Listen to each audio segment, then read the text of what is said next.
continue, Attorney Roque. So even after the testimonies of Chair Tenco and Attorney Fernandez, minimaintain nyo pa rin po ba na hindi kayo lawyer ng Lucky South 99 o kahit anong POGO for that matter? I confirm that 100%. And the reason po is, dala-dala ko po ngayon ng mga dokumento. Alam niyo po, ang attorney-client relations, kinakailangan po yan magkasundo ang partido. Because it is the highest fiduciary relationship.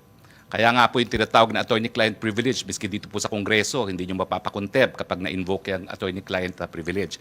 At sa totoo lang Within po, certain limitations, of course. at sa totoo lang po, sana kinuha po ako ng Lucky Star na abogado. Bakit po? Dahil yung raid sa PORAC, unconstitutional po yan. Nag-raid po sila, kumuha sila ng warrant of arrest galing sa Bulacan judge outside of jurisdiction.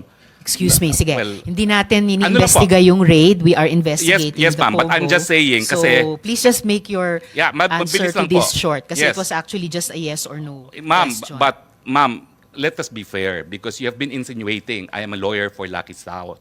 That is why... Excuse me, the chair has not been insinuating anything. The chair and the members of the committee have been asking questions based on the testimonies, sworn testimonies of PAGCOR Chair Tenco, Attorney Fernandez of PAGCOR, and other resource persons. So the resource person will not impute any insinuation to the chair. Will please just answer the questions. The chair has given the resource person okay, Your Honor, leeway then, to answer in the the questions. interest So of please answer fairness, properly. may I be allowed to dispute then the statement of the prior resource person?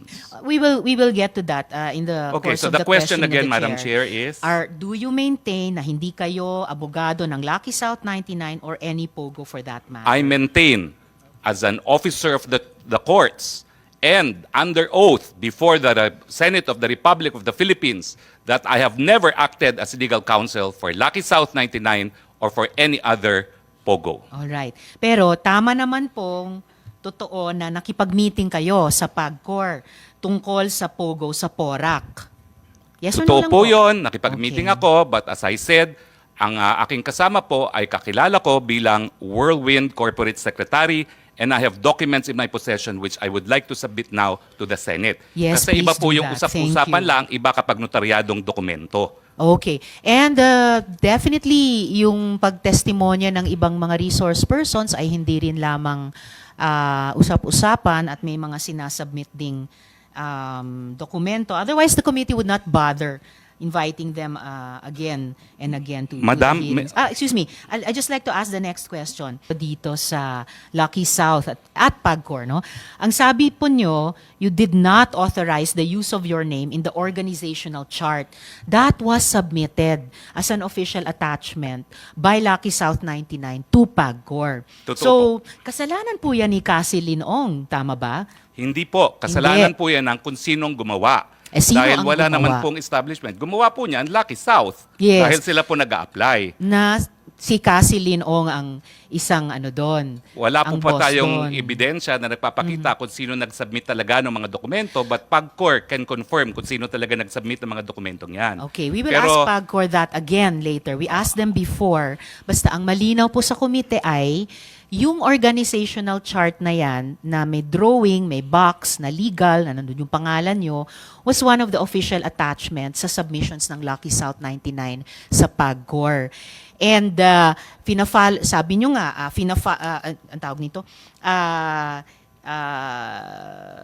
yung obligasyon ng POGO na Lucky Star sa PAGCOR ang pinag-uusapan ninyo sa PAGCOR.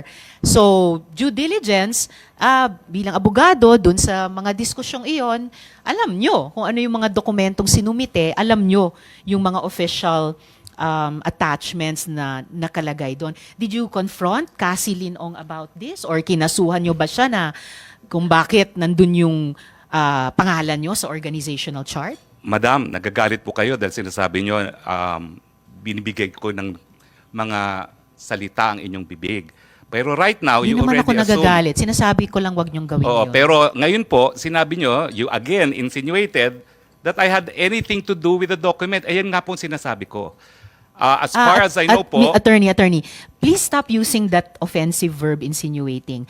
I am a very plain speaker. Okay, I'm Pwede nyo sorry. lang, it's all right. Pwede Okay. nyo lang sabihin mali yung fact na Mali po. sinasite, tinatanggi Oo. nyo yung sinabi ng ibang resource person. 4 na taon na pong itong investigasyon. Halos wala na pong nag-insinuate kasi dire-diretso na pong mag-usap. Okay, so please tell the committee, kinonfront nyo ba si Cassie Linong or kinasuhan nyo ba siya? Bakit nandyan yung pangalan nyo sa organization? well, unang-una po, nalaman ko lang na nandun ang aking pangalan nung nag-hearing po last time dito na sinabi ni Chairman Altenco.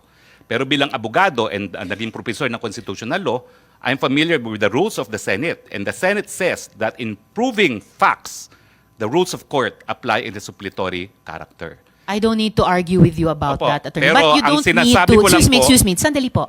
You don't need to tell the committee what the rules of the Senate Well, are. I'm just Please citing just po. answer our question. You don't My need to answer cite, po it's not is necessary. that document is only evidence of its existence. Pero para patunayan po yung katotohanan na nakalasaad sa dokumentong yan, dapat meron pong testigo na nakakita ng ginawa yung dokumentong yan, o di naman kaya testigo ng gumawa ng dokumentong yan, o di naman kaya yung testigo na pumirma ng dokumentong yan. Actually, Pag as wala I po said yan, earlier, excuse hindi me, po excuse siya me. po No, pwede. excuse Ma'am, me. excuse me No, kasi no, excuse me, Attorney Roque. I'm sorry, madam, but Yes, I am a it's all resource right. person invited. Yes, you are. I was Wait. asked Let me to finish. answer. Yes, you Hindi ko po already answered in maintindihan, excess. Kapag gusto nyo Sandali akong po. tumigil, papatigil nyo ako kapag ako nag-explain.